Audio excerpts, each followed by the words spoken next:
Hello, this is Neo, just an average CSGO player, and you're watching Thorin's YouTube channel. The topic of the age that esports pros retire at is one that has been an undercurrent throughout esports history, but was less relevant and certainly something no one really had nailed down or gotten a good sense for in the past.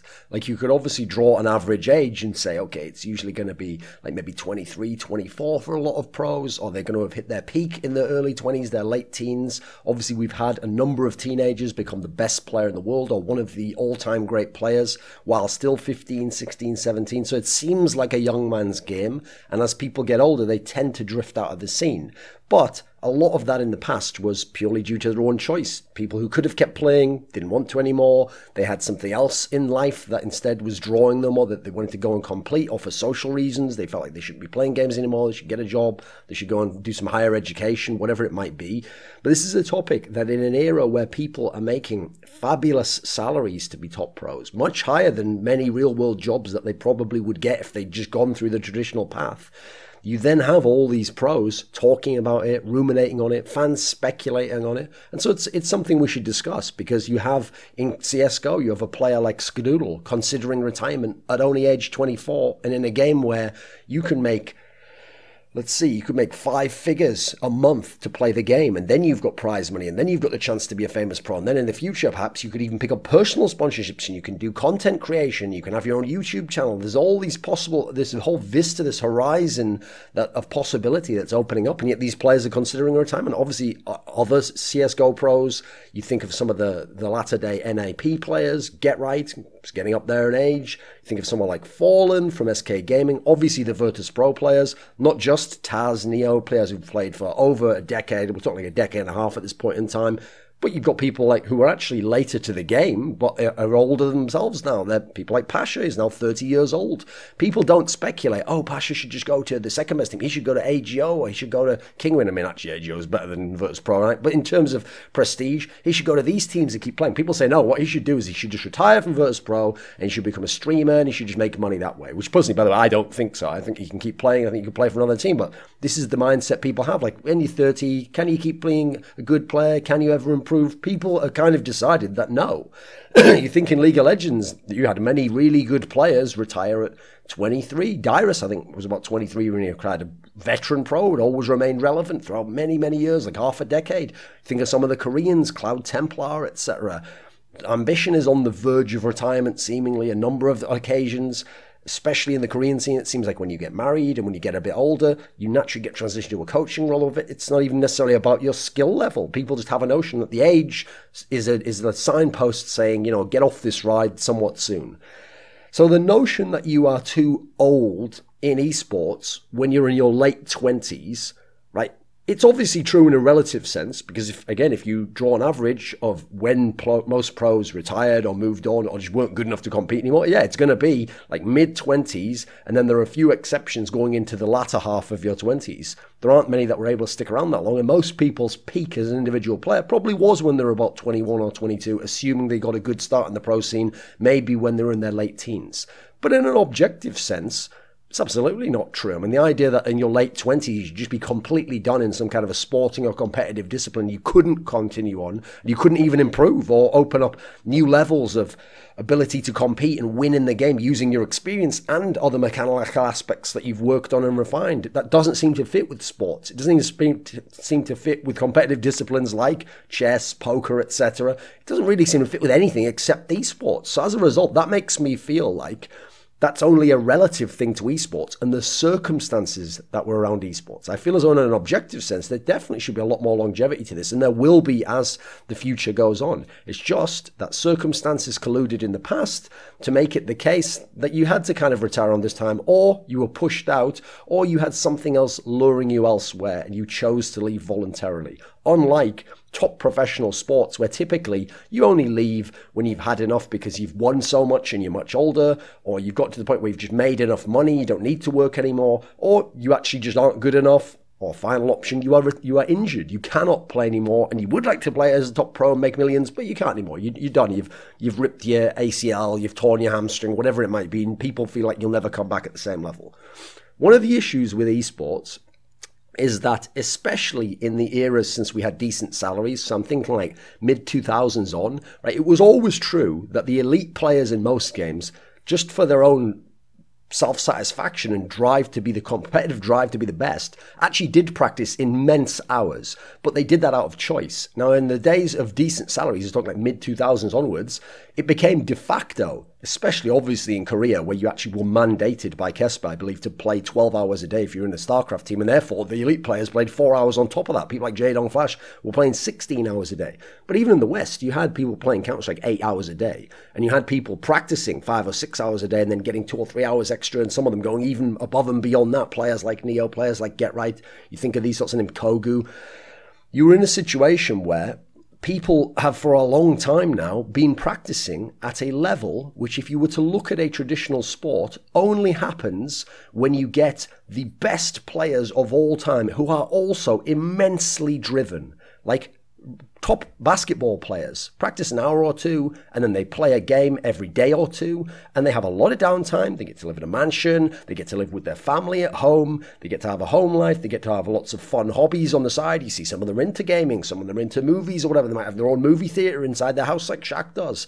These people aren't having to spend 16 hours a day practicing, but you know what? There are those rare instances of the Michael Jordan, the Kobe Bryant, the Peyton Manning, the Tom Brady, the guys who really will go, and it doesn't matter if they're in their 15th year in the league. They'll go and they'll put in 8 hours a day practice. They'll be on the weights room, they'll be putting up extra shots, they'll be studying game tape, they'll be talking to people, obsessing over the game, because these guys are not just some of the best ever, but they're also insanely driven. But they're very rare. They are like unicorns within their games generally, and you don't tend to get that many of those players, and especially once you go down in terms of actual ability level, it's very rare you have the veteran players who are just good players who do that level of work. Some of them rarely do, but on average, no, it's not the case. Professional athletes do not play and practice as much as esports athletes or esports pros do.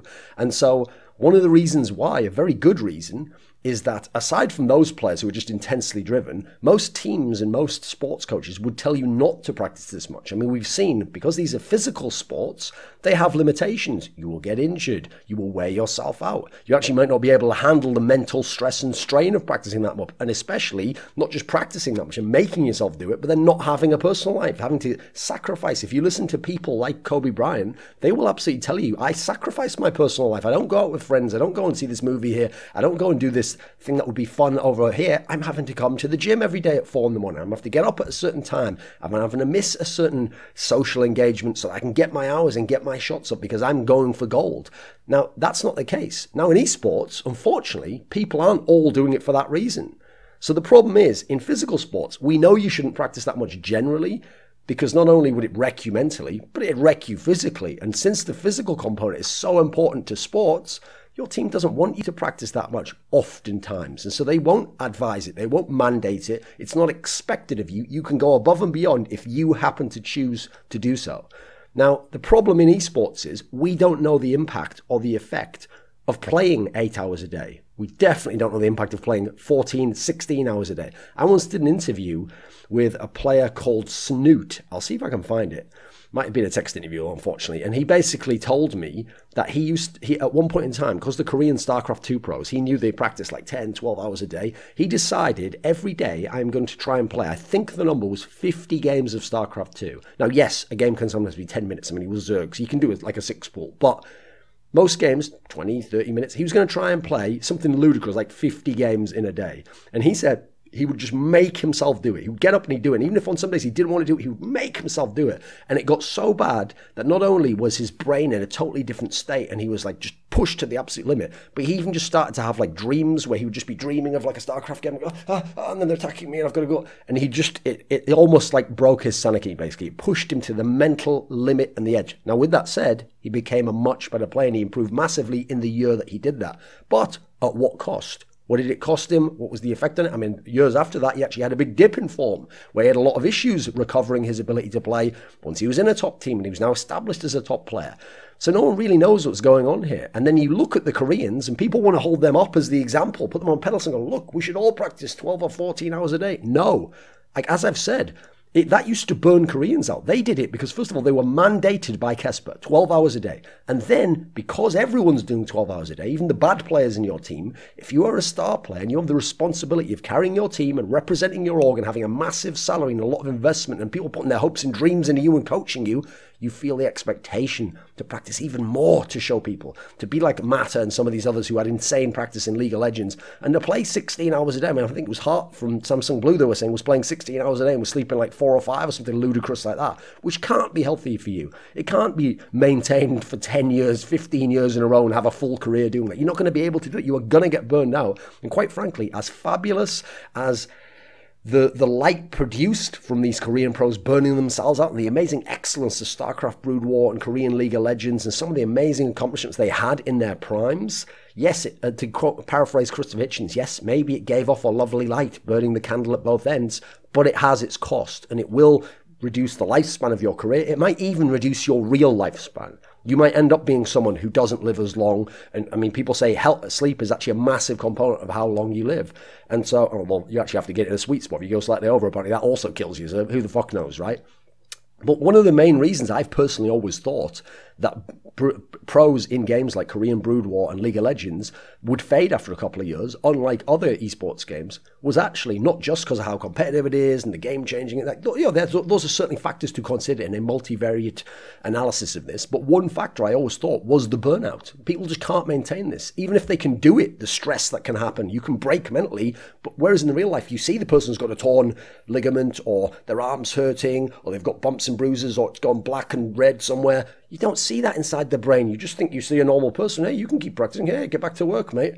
People want to, in League of Legends, oh, sorry, Bjergsen, Reckless, Soaz, keep playing for 6 years, mate. And your 6th and 7th year, please practice as much as you ever did. In fact, practice more because you're getting more money and there's more fans now.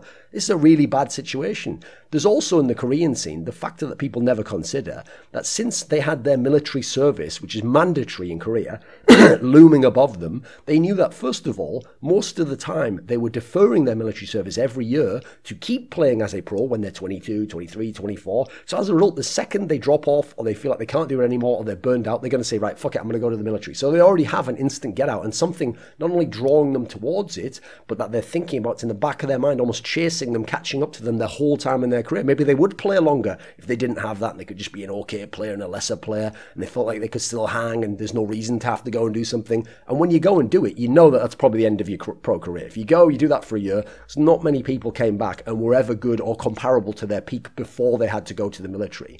Now, the reason why I bring all this up is people would often use the Koreans, as I said, to actually be some kind of proof that, oh no, look, they show that actually you can't be that good late in your 20s and you should probably retire when you're 24 or 25, because there weren't really many good pros who were ever over about 25, basically, in StarCraft 1 or StarCraft 2. I mean, there was Nesty in the early days of StarCraft 2, and by the way, he dropped off after a couple of years, big time, and never returned again. So this has been a factor that people have seen. Now, I actually had an analogy like this, which was on an episode of Summoning Insight. I think it was one where we had Soaz on, but I couldn't find a clip anywhere, and it must just be some random moment in a VOD, so I can't find it for you. But I'll basically relay the same concept. So what I said was, the other reason you wouldn't want to hold up Korean esports as like the paragon or put it on a pedestal and say, let's all aspire to do that. It's because I gave this analogy, right, of what life is like if you are Faker. But you know what? We've gotten to the point now in League of Legends where you can go ahead and consider Bjergsen and Reckless and Froggen as well if you want. Maybe not Froggen because he doesn't go to the international tournaments, but people like Bjergsen and Reckless go to all the international tournaments. So I'll use the Faker analogy initially, but remember, you can use those, you can substitute those players as well. Think about the best case scenario if you are Faker. So you can be the best player in your region, you can be the regional champion, you can be the MSI champion, you can be an IM champion, you can be the world champion, you can be all the champions. And what happens to you in your best case scenario? Well, what happens is, whereas in something like the NFL, the NBA, you have a big off season and you have time during the season where you only have game days, like 2 days a week, and you have days between them sometimes, and you live at home for most of the games, like half of them are away, half are at home. So you get to be with your family, you get to be in lovely circumstances, you're really rich, so you've got a mansion, you've got a really nice thing, you've got a lovely car to drive, you've got your kids around you, your family, your support network, you're mentally stable as a result, you're motivated to keep playing because of all the money and the chance to achieve greatness, you've got a team that's motivating you, you've got all these people maintaining and making sure you're in a good place. You've got all your hobbies you can have, and you've got this really nice balance because you've got your work as well. You can go ham at that and you can get lots of money, you can accomplish great things. The Korean player like Faker, let's imagine he plays really hard, he practices as hard as he can to help SK Telecom win LCK. He wins LCK, right, straight off to MSI. When he's at MSI, all the pressure's on him to win that, not just from himself and from his team, but Koreans are so nationalistic, there is massive pressure for Korean teams to succeed internationally, and if you don't win, the joke they always say is like, oh, you better swim home, like, fuck off from Korea, don't bother coming back here. Now, yes, it's semi-banter, but there's kind of a reality behind it as well. So you have to try your hardest to win MSI. Fuck, keep focused, can't ever take a minute off. You get home, can you take a minute off? You won LCK, you won MSI. Yeah, you can probably have a break now. Can you? Fuck, you maybe might have a week break. Otherwise, straight back into practice, because you know what? You better win that summer split. You better do well if you want to go to Worlds. Worlds is the ultimate goal, right? So you try your hardest. Maybe you make the final of LCK. Maybe you win it, but maybe you make the final. Maybe you make top 3. Okay, you're at Worlds. You go to Worlds. Well, I can't have a break before Worlds, can I? I've got to practice for Worlds. Worlds is the ultimate test of the year. You know, the rest of it just built into this. So I'm practicing my hardest for Worlds. I'm putting in insane hours. And all these amazing Chinese players are playing as well. And all the other Korean teams are practicing and trying to beat me. So I practice. I win Worlds. Right, time for a break. Right, is there folk? Every single year in Korea, they have a Casper Cup, or they had the World Cyber Games qualifier in 2013. They have some sort of a tournament you got to play again. Now, you know what? Maybe the coaches say you don't have to practice so much. You can just play this one. It's actually considered okay to lose that one, as has happened many times. CJ Blaze won it in the year that SK Telecom first came along. You obviously had the fucking Everett team won in ridiculous fashion that one year. You've had many times KT even won over them. You have many times where SK Telecom and the best Korean team doesn't win that tournament. So that's maybe the one you're allowed off. Right, finally, I'm surely going to get 2 or 3 weeks off before the next season. Sure, you know what? Now you might get a few weeks off, 2 or 3 weeks off. But you know what? If you really want to prove to your team that you're the best and that you're a true team player and that you're worthy of the title and that you actually, as a player, you want to be the best player ever and you know your competition's all practicing, you probably don't take 3 weeks off, do you? You maybe have a week off. You maybe have a few days off. You stream a bit. You know what? You play a few 10-mans. You play a few scrims. You try and get it going on solo queue. As soon as practice is ready, you're right there because you know what? You're the most dedicated player. You're the greatest player of all time. You're trying to... Where is this life? Who the fuck would aspire to this life? Who would want it? I wouldn't. This sounds like a nightmare. This sounds like some Orwellian nightmare where you're just... It's like when the players who used to be members of the Red Army team in the NHL... Not in the NHL, in ice hockey, world ice hockey, one of the greatest ice hockey teams of all time. They were a fabulous squad, these 5 players that all stuck together, and they used to play for years and years and practice together exclusively to win these competitions to prove the sporting superiority of the Soviet Union. They had terrible lives. These guys didn't have amazing lives like star NFL players. They weren't like fucking Deion Sanders, was like, oh, I'm fucking loving this shit. Like, look at this, I got all the money and all the super and all the rings. Oh, I'm loving this shit. They had like lives where, yes, they accomplished amazing things. And in their own way, they were driven and they probably found some satisfaction. But they had times where it was really rough and their families weren't that well taken care of. And they had times where they didn't have great food and they didn't get lots of money and they weren't in a great situation. You wouldn't want to do that. You wouldn't tell someone to aspire to that. And you definitely wouldn't force someone to do that. So this is a problem. Because if you are Faker, Bjergs and Reckless, your best case scenario is shit compared to real sports. So no wonder these people can't keep it going for too long and have to quit. Then you've got the physical component, RSI injuries, health, having to travel all the time, have bad sleep, dip food in different time zones, getting food poisoning, being in a new environment where you feel anxious or nervous or whatever it might be. There's all sorts of issues. Now with RSI issues, so like we're talking like repetitive strain injury or some sort of carpal tunnel problems, one of the reasons why those are going to happen is because part of practicing as a pro is gripping the mouse and is moving it like this with your wrist. Now, you can do that. There's the movement there.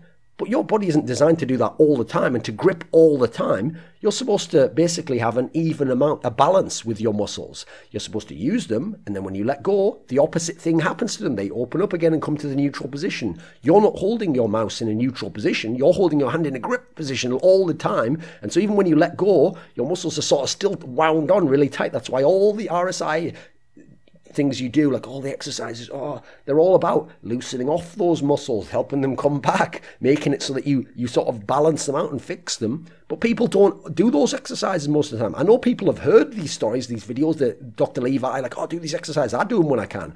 But most pros I know, even if they're told to, it's in an offhand manner. They don't have a coach who checks that they do it every day. They don't have a physical therapist who makes sure that their muscles aren't too tight and gets them the surgery if they need to, like Shocks and Flash has had, or helps them do the exercises to tighten them up. People wait until you are injured before they start taking care of this. And that's because when you're injured, just like in sports, now you're going to cost the team money. Now you're a liability. Now we've got to take care of you. But they don't make sure your health's fine before that. And so this is going to be a factor that's always looming in the background, regardless of how your mental component is in the game, whether you're too strained, whether you're actually good enough in the game and you're competing at a high enough level and you're getting paid enough to stay in the game. This health issue will be in the background and a potential sort of pothole, a potential hurdle that could wreck you at any time. It can come out of nowhere. You don't even know when it's going to come. It's all of a sudden you're injured. Then obviously you do have the mental component. You have the stress. And this stress is no joke because, like, first of all, it's very stressful to make yourself practice that much. Then the expectations of you and how you must compete, and then people telling you you're getting paid this much and this is the job of a lifetime, this is a dream job. There's that stress. Then there's the social media aspect that real world athletes don't get as much, which is that you go on social media because you've grown up on the internet, that's your community, you want to talk to other people, you've got fans sending you abuse all the time, or rival fans telling you, like, you won but you're shit, like people do to like LeBron all day long. And you have people telling you, you did okay there, but, you shouldn't have said that thing. Like, I found that offensive and disrespectful. You're always under attack. There's a million people out there coming at you. And if you're a very strong person or you have the right mentality, maybe you can just ignore it. You can let it wash off you. It's not a big deal. Maybe it even makes you stronger. But for many people, that stress is going to grind you down on a day-by-day basis. It's going to fuck with you. Then you have teammates. So you know what? The fact that the average age of pros is so young is going to make it tougher as well. Because now you're going to have all these young players who are wild and out of control, especially in the West, we're talking about, especially in games like CSGO and League of Legends. You're going to have these players who aren't particularly well-versed in what it means to be a professional or a good teammate or to help your teammate's mental sanity and to be a good support network for him. You're going to have people who it's going to be worse. That's one of the reasons why I actually also want older pros to stay around, to be veterans, to help those players learn, like you do in the NBA, NFL, NHL, what it means to be a pro, how to act, how to not be talented and an asshole, to be talented and a good teammate eventually, and someone who understands what these guys are doing for you, even if they're not as good for you.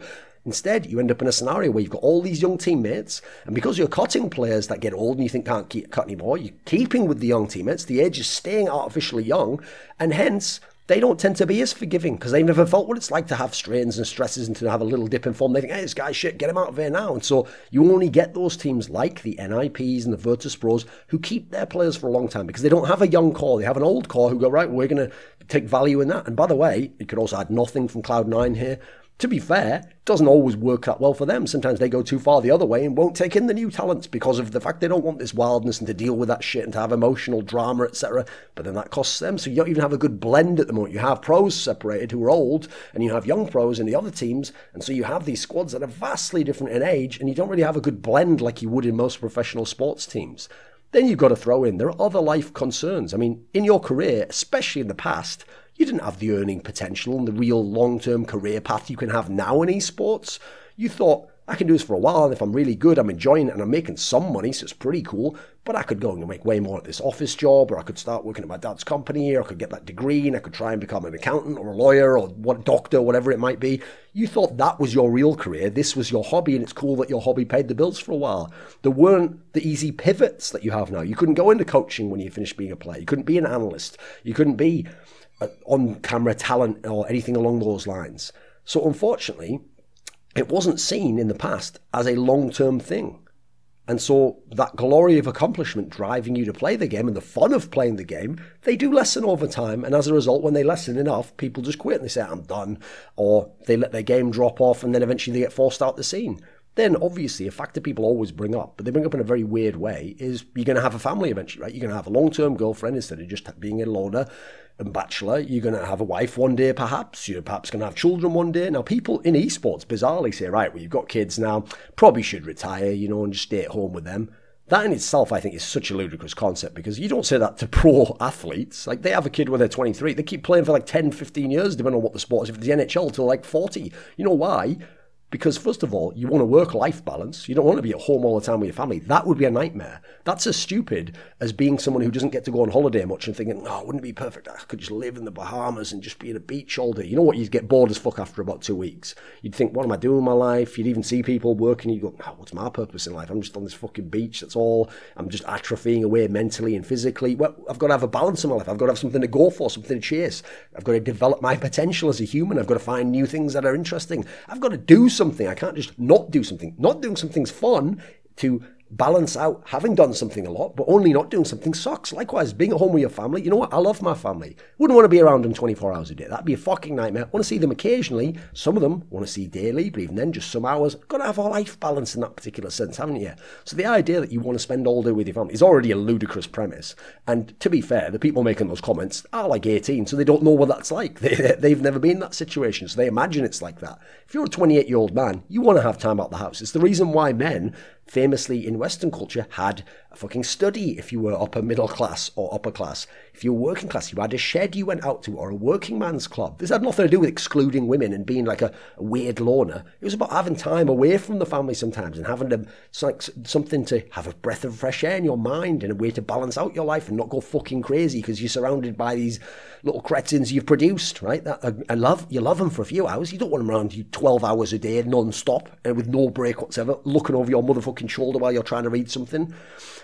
So, you've also got to add in, a family's a pretty fucking good reason to stay trying to be a good pro. Because esports can now provide for your family better than most jobs that you would be able to get if you are a top pro in esports. You can make so much money, you can have a long-term contract, you can have future chances to pivot and to still be a big star and to travel around the world, but also come home and provide a great life for your family. That should be a great motivating factor. Forget like one that's saying, I better quit soon because I've got that 2-year-old kid. No, earn some fucking money in the bank so that 2-year-old kid can have an awesome life and you can have a great life and you can have power and freedom over what you do with your time and you can create time to spend at home with that kid rather than having to work in an office all day if you want to have success in the real world, which is where you tend to have to sacrifice family and social aspects again to get ahead.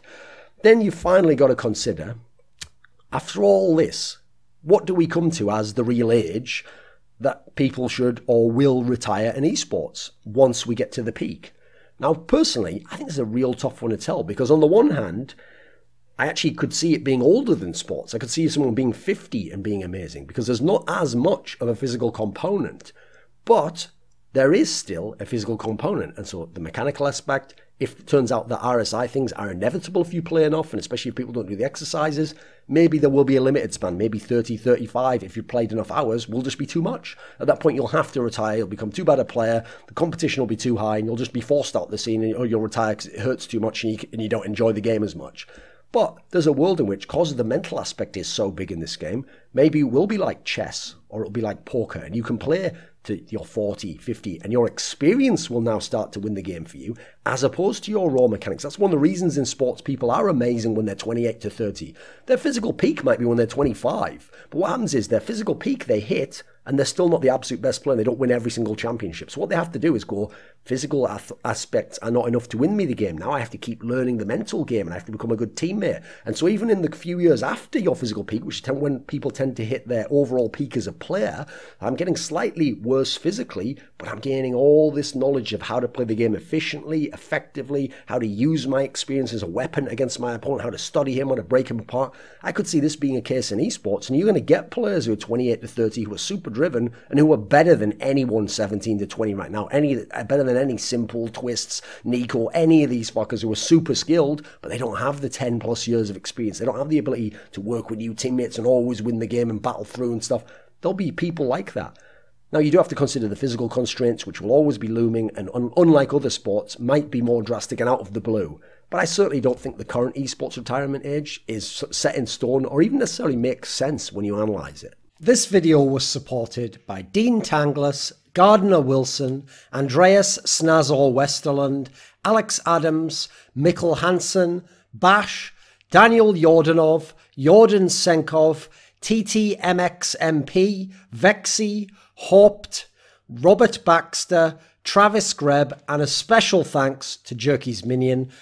Do you want to get teasers for my upcoming work? Find out who's coming next, what topics are being discussed? Do you want to suggest a topic or a guest to appear on one of my shows or in one of my videos? Would you like to ask a question in my monthly Patreon AMA, or perhaps even discuss esports as part of a discussion show I run on a monthly basis?